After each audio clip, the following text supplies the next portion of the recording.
qual que é o maior desafio? De ser a mulher do Paulo Vieira, mas conseguir a sua própria identidade, coisa que você já conquistou. Conseguir ser a Camila Vieira, indiferente do Paulo. Qual que é o mais difícil nisso tudo aí? Primeiro eu tenho que cumprimentar, né? Cumprimentar você que está assistindo esse podcast e dizer seja muito bem-vindo. Fica aqui, porque eu acredito que no meio desse papo vão ter coisas preciosas que você pode colocar em prática, como ele falou, colocar em prática na sua vida e gerar algum tipo de ganho. Quero agradecer o convite. Muito obrigada, muito Imagina, obrigada. que honra. Sabe que eu amo você, né, amigo? Ai, meu Deus do É céu. uma honra estar aqui do seu lado, princesa. Bom demais, Você é bom demais. preciosa. E vamos lá, vou responder minha pergunta. Quando você fez a pergunta, a primeira coisa que veio na minha mente foi que, escuta isso, durante muito tempo, eu sempre entendi que a minha missão era fazer o Paulo cumprir a missão dele. E que já estava tudo ok, tudo certo com isso. O meu papel era garantir que a empresa continuasse crescendo, garantir que os eventos funcionassem, garantir que o time tivesse alinhado à visão, garantir a gestão financeira, garantir a gestão de pessoas, garantir que a minha casa estivesse bem para que o Paulo Vieira, que impacta milhões de vidas, estivesse bem. E sempre achei que essa era a minha missão. Uhum. Só que a mulher que era... Quando as pessoas falavam para mim, diziam assim, Camila, como é ser esposa do Paulo Vieira? A primeira palavra que eu dizia assim, gente, é difícil, tá? Você sabe que é você dormir e acordar com alguém que te analisa o tempo inteiro? Imagina. E que é constantemente inconformado com qualquer tipo de mediocridade. Então eu era esticado o tempo inteiro. E ao mesmo tempo que isso me incomodava, isso me provocava e me fazia ser alguém melhor. Então essa era a pergunta, como era ser casado com o Paulo Vieira? E Camila, como é hoje ser a Camila Vieira independente do Paulo Vieira? E então eu respondi para você o que é ser, né? O que era ser a esposa do Paulo Vieira.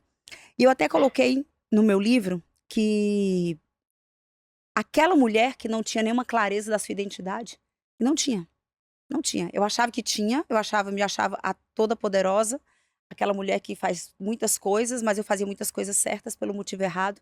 Tudo que eu queria era chamar atenção e a aprovação, elogios, validação. E durante muitas vezes eu me incomodava porque eu via o amor e a honra que o Paulo recebia e era como se eu fosse invisível. Acho que eu nunca falei isso em nenhum lugar, em nenhum podcast. Mas o meu ego se incomodava. E eu dizia assim, gente, eu sou invisível, as pessoas só amam o Paulo. E não Só tô vê o falando dos de Paulo. fora, eu tô falando dos de dentro. Sim. O time amava o Paulo, as pessoas amam o Paulo. E ele merece ser amado e honrado, ele é Sim. inspirador demais, ele é ungido demais, não conheço ninguém igual. Mas me incomodava. A mulher que não tinha identidade se sentia profundamente incomodada. Gente, eu sou invisível. Naturalmente. E aí eu vivi um processo de transformação, você conhece o testemunho? E nesse processo de transformação, a primeira coisa que Deus me mostrou foi: o seu caráter está todo errado. Você é guiada pelo seu ego, você é guiada pelas suas fraturas, você é guiada pela vaidade, você é guiada pela o que você vai ganhar com isso. Eu digo que eu geria a minha empresa, amigo, perguntando o que é que eu vou ganhar com isso. Né? Eu cuidava das pessoas perguntando o que é que eu ia ganhar com isso. Eu analisava um relatório perguntando o que é que eu vou ganhar por isso. Eu não tinha nenhum tipo de empatia, amor ao próximo. Essa é a verdade. E ter uma referência como o Paulo perto de mim me confrontava o tempo inteiro.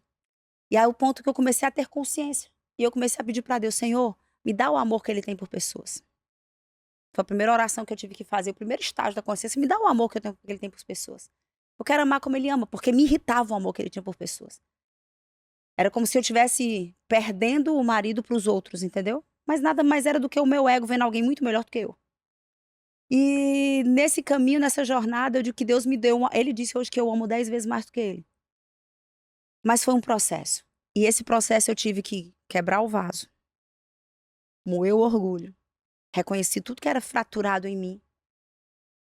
E foi natural. Porque na hora que eu fui sendo resgatada e restaurada por Deus, no meu caráter, ele me apresentou uma missão, me apresentou um propósito. O Paulo viu o propósito. Quem me trouxe para o lugar que eu estou hoje foi o Paulo. Né? Então, amigo, foi natural a partir do momento que eu tive a consciência de que eu vivia uma disfunção.